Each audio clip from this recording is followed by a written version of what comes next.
எல்லோருக்கும் வணக்கம். நான் தான் ஸ்டெர்லின். வாழ்க்கையில ஒவ்வொருத்தரோட குணங்கள் எல்லாம் மாறுகிறது உண்டு. அந்த குண மாற்றத்தின் போது தான் நமக்கு யாரு எப்படிப்பட்டவங்க அப்படின்னு கண்டுபிடிக்க முடியும்.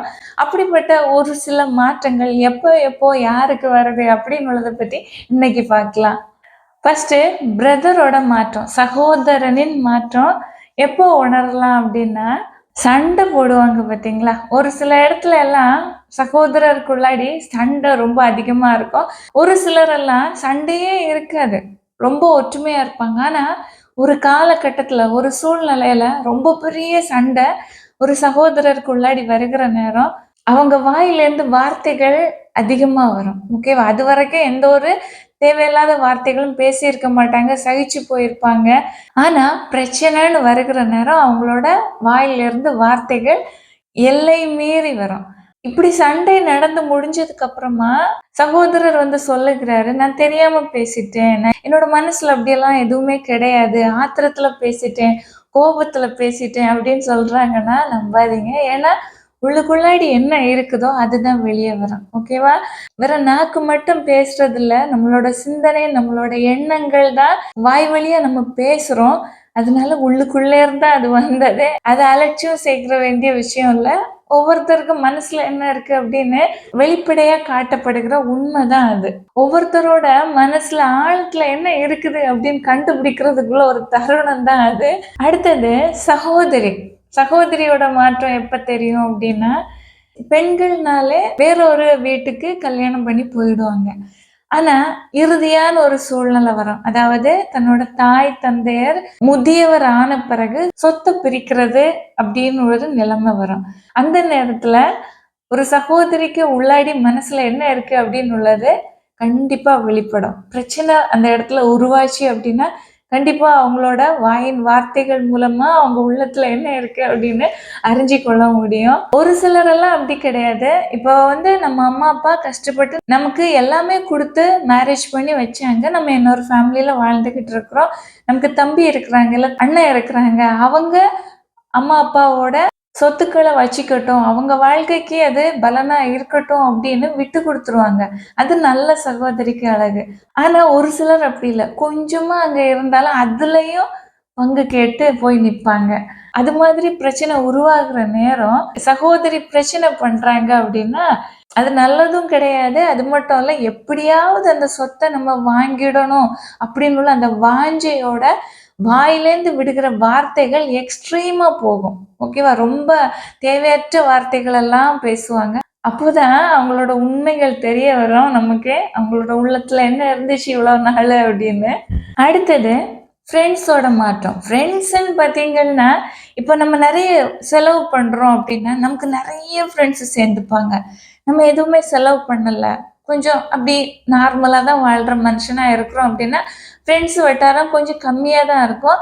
நேர்மையான ஆட்கள் அதிகமா இருப்பாங்க. ஓகேவா? அதாவது நம்ம நெறைய செலவு பண்றோம் அப்படின்னா, நம்மகிட்ட நம்பிக்கையோ, நம்மகிட்ட இருக்கிற நல்ல மனசையோ புரிஞ்சு வருகிறவங்க ரொம்ப கம்மி. இல்லன்னே சொல்லலாம். யாராவது ஒருத்தர் 2 பேர் இருப்பாங்க. முக்கியமா அவங்க இருக்கிறதே நம்ம செலவு பண்ணுவோம். அந்த செலவு பண்ற அந்த காசுல அவங்களுக்கு என்னென்ன தேவைகள பூர்த்தி செய்ய முடியும் அப்படின்னு பார்த்துக்கிட்டு வருகிற நண்பர்களா இருப்பாங்க. ஆனா இப்படிப்பட்ட நண்பர்கள் எல்லாம் நம்மகிட்ட ஒண்ணும் இல்ல அப்படின்னா ஒருத்தரையும் காணாது. எல்லாரும் காணாம போயிடுவாங்க. ஆனா நிஜமான உண்மையான நண்பர்கள் நம்ம கூட எப்போதுமே நிலைச்சிருப்பாங்க.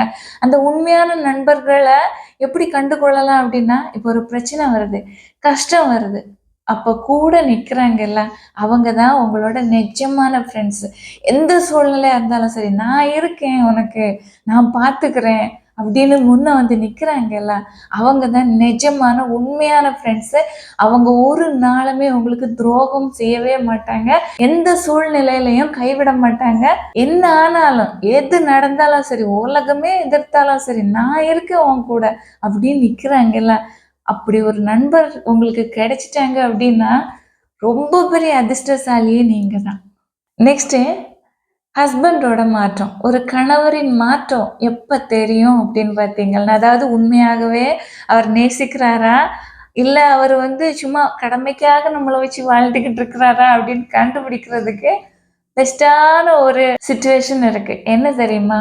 மனைவிக்கு உடம்பு சரியில்லாம ரொம்ப கஷ்டப்படுகிற நேரம் ஹஸ்பண்டோட ஆக்டிவிட்டி எப்படி இருக்கு அப்படின்னு உள்ளதை வச்சு நம்ம கெஸ் பண்ணிக்கலாம். ஹஸ்பண்ட் உண்மையாகவே மனைவியை நேசிக்கிறாங்களா இல்லையா அப்படின்னு கரெக்டாக தெரிஞ்சிடும்.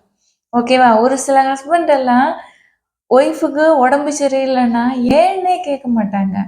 அவங்கள ஹாஸ்பிட்டல் கூட்டிட்டு போகணும்னோ எந்த ஒரு அக்கறையுமே சுத்தமா இருக்கிறது கிடையாது.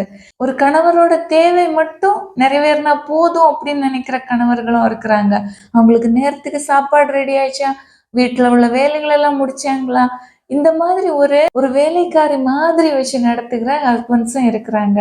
ஆனா தன்னோட மனைவி நோய்வாய்ப்பட்டு இருக்கிற நேரம் கூட இருந்து கவனிக்கிறாங்கல்ல, அவங்க மேல அக்கறை எடுத்து எல்லா விதத்திலயும் சப்போர்ட்டா இருக்கிறாங்கல்ல, நீ இன்னைக்கு இந்த வேலை செய்ய வேண்டாம், நம்ம வேணா ஹோட்டல்ல இருந்து கூட ஆர்டர் பண்ணிக்கலாம், நீ ரெஸ்ட் எடு அப்படின்னு சொல்றாங்கல்ல, அது நல்ல கணவருக்கு அழகு. இல்ல நான் உனக்கு சமைச்சு தரேன், இவ்வளவு நாள் நீ சமைச்சு போட்டு இருக்கிற, இன்னைக்கு உன்னால முடியல, நான் உனக்காக செய்கிறேன் அப்படின்னு செய்கிறாங்கல்ல, அதுவும் நல்ல கணவருக்கு அழகு.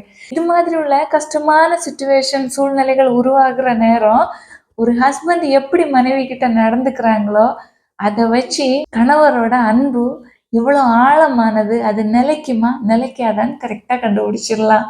அடுத்தது மனைவியோட மாற்றம் எப்போ தெரியும் அப்படின்னு பார்த்தீங்கன்னா, இப்போ ஹஸ்பண்ட் வந்து நல்ல நிலையில ஒரு வேலையில இருக்கிறாங்க, திடீர்னு எல்லாமே நஷ்டம் ஆகிருச்சு, எல்லாமே ஃப்ளாப். ஓகேவா? கையில எந்த ஒரு மணியும் இல்லை, ரொம்ப கஷ்டமான ஏழ்மையான சுச்சுவேஷனுக்கு தள்ளப்பட்டுட்டாங்க அப்படின்னா, விட்டுட்டு ஒரு மனைவி போயிட்டாங்க, நீ கஷ்டப்படுற, உன்கிட்ட இப்போ மணி எதுவுமே இல்லை, இனிமே நீ எனக்கு தேவையில்லை, பணம் இருந்ததுனால தான் நான் உன்னை கல்யாணம் செஞ்சுக்கிட்டேன், இப்பதான் உன்கிட்ட ஒண்ணுமே இல்லையே அப்படின்னு விட்டுட்டு போறாங்க அப்படின்னா, உண்மையான அன்புக்குரிய மனைவி அவங்க கிடையவே கிடையாது.